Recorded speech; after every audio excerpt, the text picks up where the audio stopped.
اور حزن ہوتا ہے اپنی جان کی پرواہ نہ ہو، کسی کی جان کی فکر ہو، اس کو حزن کہتے ہیں۔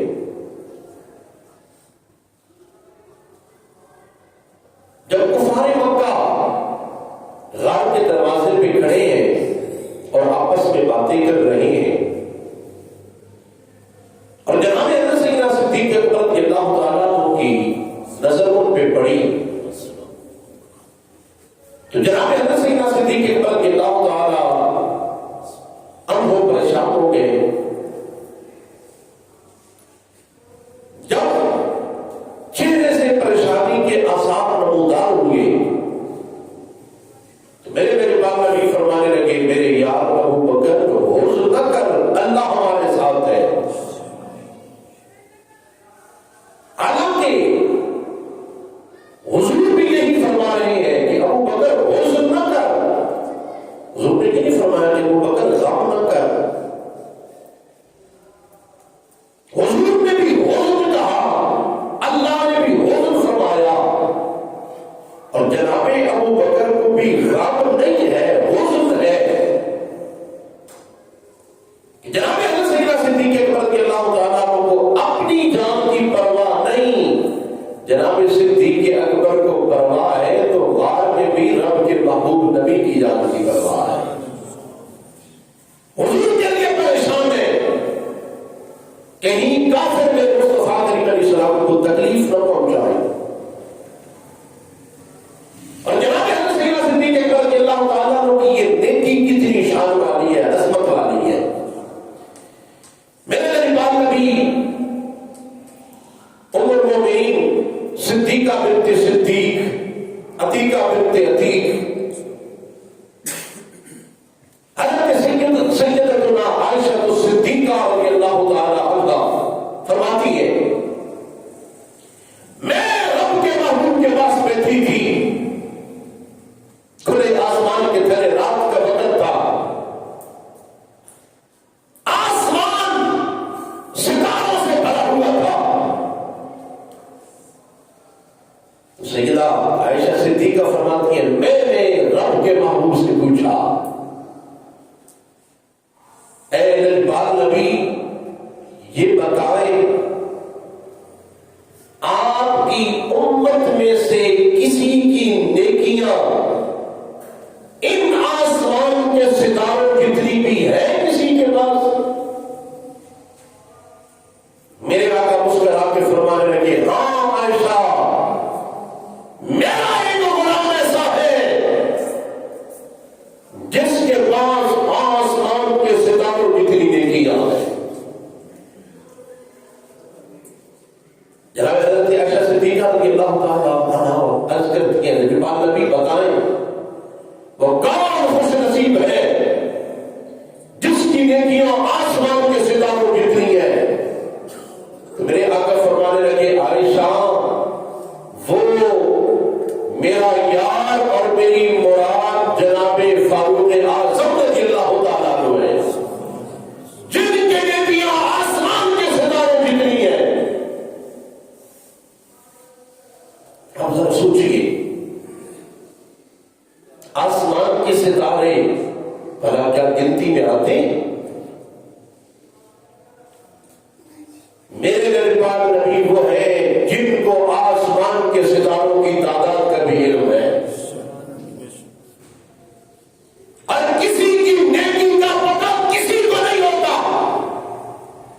آپ نے کیا نیکی کی مجھے نہیں پتا، میں نے کیا کی آپ کو نہیں پتا، لیکن ہمارے آقا وہ ہے جن کو اپنے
لیکن میرے لجپال نبی کو اپنے غلام کی ساری نیکیوں کا پتہ ہے، ساری نیکیوں کی خبر ہے۔ میرے آقا فرمانے لگے ہاں عائشہ، آسمان کے ستاروں کی نیکیاں میرے عمر کے پاس ہے۔ اب حضرت عائشہ صدیقہ رضی اللہ تعالیٰ عنہا سوچ رہی تھی کہ جب میں یہ پوچھوں گی نا تو حضور نبی کریم علیہ السلام کا جواب اپنے یار کے نام کا ہوگا، میرے بابا جناب ابوبکر صدیق رضی اللہ تعالیٰ۔ پھر جناب عائشہ صدیقہ رضی اللہ تعالیٰ عرض کرتی ہے میرے بابا نبی، میرے بابا جناب ابوبکر، میرے آقا مسکرا کے فرمانے لگے اے عائشہ، میرے عمر کی نیکیاں ایک طرف رکھی جائیں اور میرے یار ابو بکر کی غار والی نیکی ایک طرف رکھی جائے۔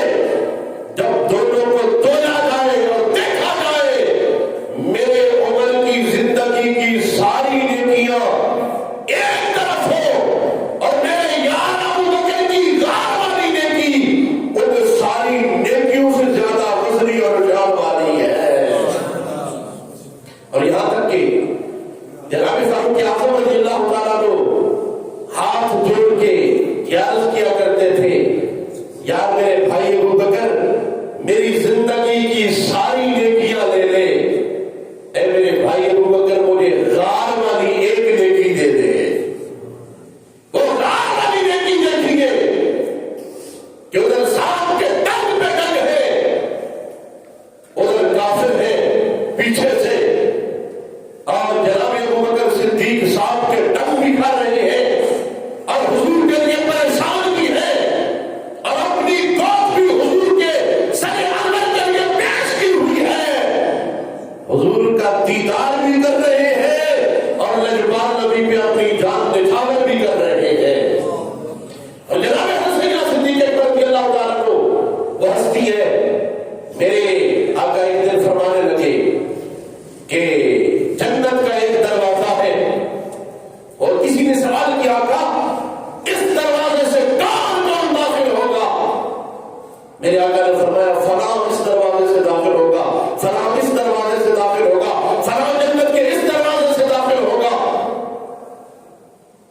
جناب حسینہ صدیق اکبر رضی اللہ تعالیٰ عرض کرتے ہیں میرے باب نبی کے بڑے مقام والے ہیں، بڑے شان والے ہیں کہ جنت کے اعلیٰ دروازوں سے جب جنت میں داخل ہوں گے، آقا کوئی ایسا بندہ بھی ہے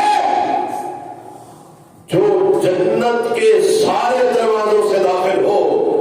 تو میرے آقا فرمانے لگے او میرے یار ابو بکر، وہ تیرے علاوہ اور کوئی نہیں ہے۔ میرا ابو بکر جب رب کی جنت میں جائے گا، جنت کے 8 دروازے کھل جائیں گے اور 8 دروازوں سے جنت میں داخل ہونے والا میرا یار ابو بکر صدیق رضی اللہ تعالیٰ عنہ ہوگا۔ اور جناب حسینہ صدیق اکبر رضی اللہ تعالیٰ عنہ وہ ہستی ہے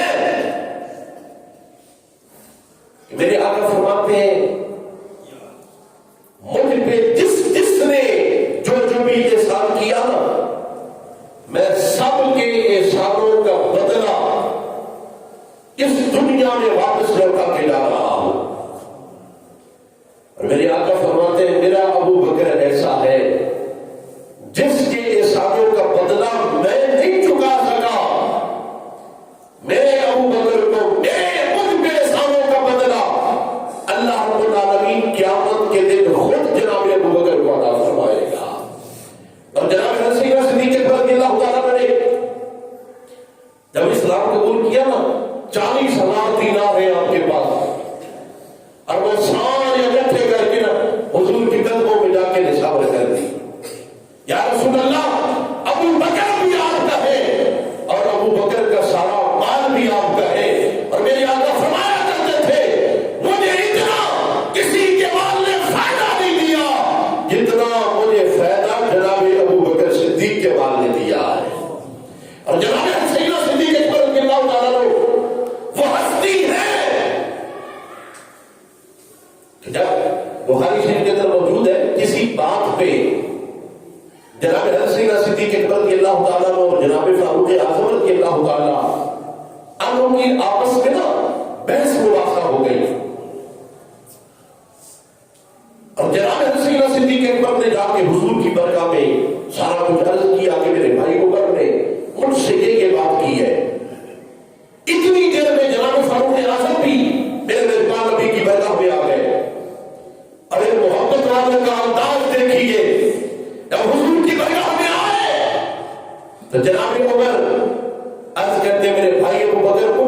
غلطی ہو گئی مجھے معاف کر دے. اور جناب صدیق اکبر فرمانے لگے بھائی عمر تجھ سے نہیں مجھ سے غلطی ہو گئی مجھے معاف کر دے. اور میرے پاس نبی جہان میں آ گئے. میرے آقا فرمانے لگے سنو جب تم سب کے دروازوں پہ اندھیرا تھا میرا ابو بکر وہ ہے جس کے دروازے پہ اللہ نے اجالا کر رکھا تھا. جب تم سارے کفر کی حالت میں تھے میرا یار ابو بکر اس وقت بھی ایمان کی حالت میں تھا. اور جب تم سارے مجھے ٹھکرا رہے تھے میرا یار ابو بکر اس وقت بھی میری سچائی کی تصدیق کر رہا تھا. اور سنو جب تمہارا مال تمہارے پاس تھا اس وقت ابو بکر نے اپنا مال اسلام کے لیے پیش کر دیا تھا. آج کے بعد میرے ابو بکر صدیق کو کوئی تکلیف نہ دے تو جناب عمر فاروق رضی اللہ تعالیٰ عنہ معافی مانگ کے کہتے ہیں اے میرے پاک نبی ہم سے غلطی ہو گئی آج کے بعد ہم جناب ابو بکر کا کبھی دل نہیں دکھائیں گے. اور میرے پاک نبی کے غلاموں حضرت صدیق اکبر رضی اللہ تعالیٰ عنہ ساری زندگی اپنے محبوب سے رب کے محبوب سے پیار کیا. ہر لمحہ ہر گھڑی ہر جگہ حضور کے ساتھ ہے. سفر میں دیکھیں تو حضور کے ساتھ ہے, غار میں دیکھیں تو حضور کے ساتھ ہے, جنگ میں دیکھیں تو حضور کے ساتھ ہے, حضر میں دیکھیں تو حضور کے ساتھ ہے, ہر جگہ حضور کے ساتھ.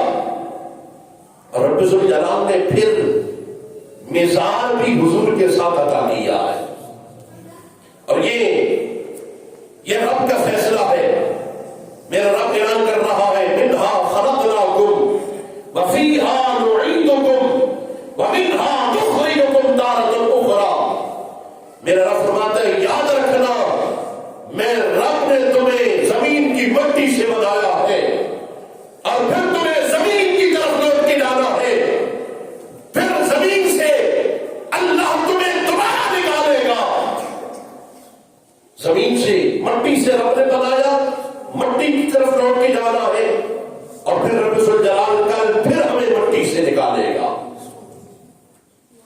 کل پھر ہمیں مٹی سے نکالے گا. اور جب ہم کسی میت کو دفن کرنے کے لیے جب قبر میں اتارتے ہیں نا سرے پہ رکھ کے جب مٹی ڈالی جاتی ہے مسئلہ بھی سے نشین کر لے کہ علماء نے لکھا ہے کہ جب مٹی کا پہلا مٹھی اور بک بھر کے قبر میں ڈالنے لگے نا تو کیا پڑھنا چاہیے منہا خلقناکم. سارے پڑھے منہا خلقناکم. جب دوسری مرتبہ مٹی ڈالے تو پھر کیا پڑھنا چاہیے وفیہا نعیدکم. اور جب تیسری مرتبہ مٹی ڈالے تو پھر پڑھنا چاہیے ومنہا نخرجکم تارۃ اخری. 3 مرتبہ مٹی ڈالنا سنت ہے. پہلی مرتبہ منہا خلقناکم, دوسری مرتبہ وفیہا نعیدکم اور تیسری مرتبہ ومنہا نخرجکم تارۃ اخری. یہ پورا پڑھنا چاہیے. اور یاد رکھنا اللہ رب العالمین نے ہمیں مٹی سے بنایا, انسان کو رب نے مٹی سے بنایا. جب انسان کا ڈھانچہ تیار ہو جاتا ہے تو اللہ رب العالمین ایک فرشتے کو بھیجتا ہے.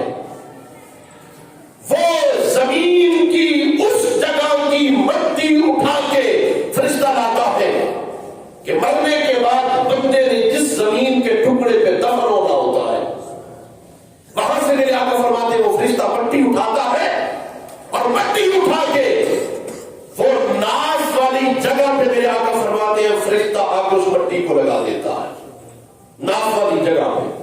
ایک حدیث طیبہ کے اندر یہ ہے الفردوس الاخبار کی حدیث ہے.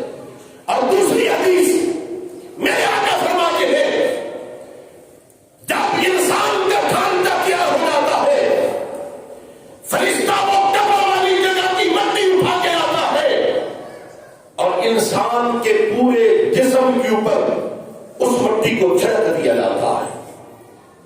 اور پھر میرے پاک نبی فرماتے ہیں جب بندہ زندگی گزار کے فوت ہوتا ہے نا موت آتی ہے مرنے کے بعد جب اسے دفن کرنے کا وقت آتا ہے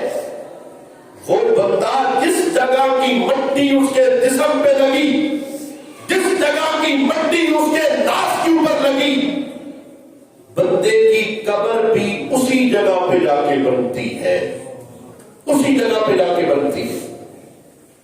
اور یہ رب ذوالجلال کی قدرت کے نظارے ہیں کہ ایک بندہ پشاور سے اٹھا، لاہور میں آ کے زندگی بسر کی،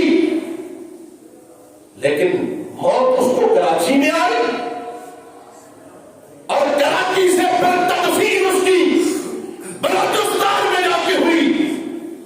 یہ رب کی قدرت کا نظارہ، کس جگہ پہ وہ پیدا ہوا، کہاں پہ اس نے زندگی بسر کی، کہاں پہ اسے موت آئی، اور کہاں پہ جا کے دفن ہوا۔ میرے آقا فرماتے ہیں وہ دفن اسی جگہ پہ ہوتا ہے جس جگہ کی مٹی اس کے جسم پہ لگتی ہے۔ یہ اللہ سارے اسباب پھر آگے پیدا فرما دیتا ہے۔ اور میری آقا فرماتی ہے، سنو میرے غلاموں، اللہ نے جس مٹی سے میرے جسم کو بنایا ہے، اسی مٹی سے اللہ نے میرے یار ابو بکر کے جسم کو بنایا ہے، اور اسی مٹی سے اللہ نے میرے یار عمر ابن خطاب کے جسم کو بنایا ہے۔ اور حضرت مولانا علی المرتضیٰ فرماتے ہیں، جب حضرت سیدنا صدیق اکبر رضی اللہ تعالیٰ نے وصیت کی، اے علی جب میرا وصال ہوگا مجھے اسی کنویں کا پانی، وہ جو میرے غرض ہے نا، اسی کنویں کا پانی لے کے آنا، اور جن ہاتھوں سے اپنے محبوب کو تو نے غسل دیا تھا نا، اے علی انہی ہاتھوں سے مجھے غسل دینا۔ آج دنیا چلی ہے مولانا علی المرتضیٰ اور جناب صدیق اکبر رضی اللہ تعالیٰ عنہ کی لڑائیاں پیش کرنے، میں نے کہا سنو، دشمنوں کو غسل نہیں دیے جاتے، یاروں کو غسل دیے جاتے ہیں۔ جناب ابو بکر اور مولا علی آپس میں محبت کرنے والے ہیں، آپس میں پیار کرنے والے ہیں۔ کہا نہیں مجھے اپنے ہاتھوں سے غسل دینا اور میرا جنازہ اٹھا کے لجپال نبی کے در دولت کے سامنے رکھنا، اور اے علی تو جا کے صدا لگانا، یا رسول اللہ آپ کا غلام آیا ہے، آپ کا یار آیا ہے۔ اور اے علی اگر روزہ مصطفیٰ کا دروازہ خود بخود کھل جائے نا اور آواز بھی آئے، پھر علی مجھے حضور کے پہلو میں دفن کر دینا۔ اگر دروازہ نہ کھلے، آواز نہ آئے، پھر جنت البقیع میں جا کے دفن کرنا۔ جنت البقیع بھی بڑی شان والی ہے، بڑی مقام والی ہے، اور جنت البقیع کے اندر جو قبریں نکالنے والے نا گورکن، میں نے اس کا بیان بھی سنا ہے، وہ کہتا ہے اللہ کی قسم جب سے میری ڈیوٹی لگی ہے نا جنت البقیع کے اندر قبریں کھودنے کی، اس دن سے میں نے اپنے جسم پہ کبھی خوشبو نہیں لگائی، میرے جسم سے خوشبوؤں کے حلے آتے ہیں۔ یہ جنت البقیع کا یہ عالم ہے۔ تو میرے مصطفیٰ کریم علیہ السلام کے روزہ اطہر کی کتنی شان ہوگی۔ مولانا علی المرتضیٰ نے جناب ابو بکر صدیق کا جنازہ جناب عمر پاک نے پڑھایا، حضور کے در دولت پہ لے کے گئے، مولا علی نے صدا لگائی، میرے لجپال نبی کا در دولت پہ دروازہ کھلا، اور قبر رسول علیہ السلام سے آواز آئی، ادخل الحبیب الی الحبیب، آج وہ ہند کو اپنے محبوب سے ملا دو، آج یار کو اپنے یار سے ملا دو۔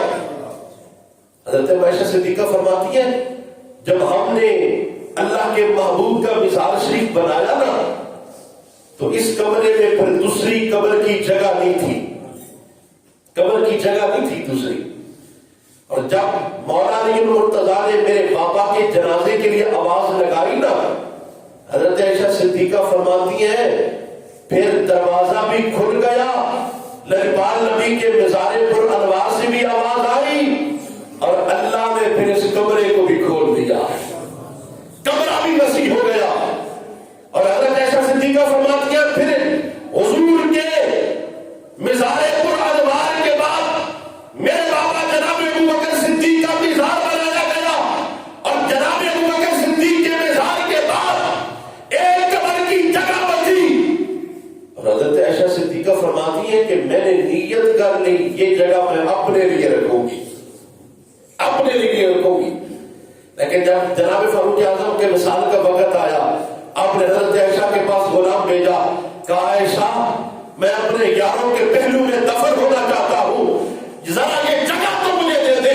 حضرت عمر کا احسان تھا جناب عائشہ پاک پہ کہ جب منافقوں نے تہمت لگائی اور لجپال نبی نے اپنے غلاموں سے مشورہ کیا تو جناب عمر پاک نے عرض کی تھی، یا نبی اللہ آپ کے جسم پہ رب مکھی کو بٹھانا گوارا نہیں کرتا، غلط عورت کو بھی اللہ آپ کے گھر میں گوارا نہیں کر سکتا۔ سبحانک ھذا بہتان عظیم، یہ منافقوں کا بہتان جھوٹا ہے، اور عائشہ کو رب ذوالجلال نے پاک بنایا ہے اور وہ پاک ہی ہے۔ تو اللہ نے پھر سورۃ نور کی 18 آیتوں کا نزول فرمایا تھا۔ حضرت عائشہ فرماتی ہیں میرے بھائی عمر کا مجھ پہ احسان تھا، اس احسان کے بدلے میں نے اپنی قبر کی جگہ میں نے اپنے بھائی عمر کو دے دی ہے۔ یہ ایک ظاہری سبب تھا، لیکن باطنی سبب تو وہ تھا نا، میرے آقا فرماتے ہیں جس مٹی سے میرے جسم بنا اسی مٹی سے میرے یار ابو بکر کے جسم کو بنایا گیا، اور جس مٹی سے میرا جسم بنا اسی مٹی سے میرے یار عمر کی مٹی کا جسم بنایا گیا۔ اور میرے آقا بتا گئے ہیں یاد رکھنا جس کا جسم جس مٹی سے بنے گا اسی جگہ پہ جا کے دفن ہوگا۔ میرے لجپال نبی کی مٹی بھی اسی جگہ کی ہے، میرے آقا کا مزار بھی ادھر ہے، ابو بکر کی مٹی بھی ادھر کی ہے، جناب ابو بکر بھی حضور کے پہلو میں لیتے ہیں اور جناب عمر بھی حضور کے پہلو میں جا کے لیتے ہیں۔ اللہ کا قرآن اس پہ گواہ ہے، منہا خلقناکم وفیہا نعیدکم ومنہا نخرجکم تارۃ اخری۔ اور میرے بھائیو ہم مٹی سے بنے ہیں اور مٹی میں جا کے ملنا ہے۔ وہ شاید کہا نا مٹی دا تو بڑیا بندیا تے کاٹی بلے بلے، آج مٹی دے کتے بندیا کل مٹی دے تھلے۔ ہم اس دنیا کو چھوڑ کے جانا ہے اور اسی مٹی کے اندر جانا ہے۔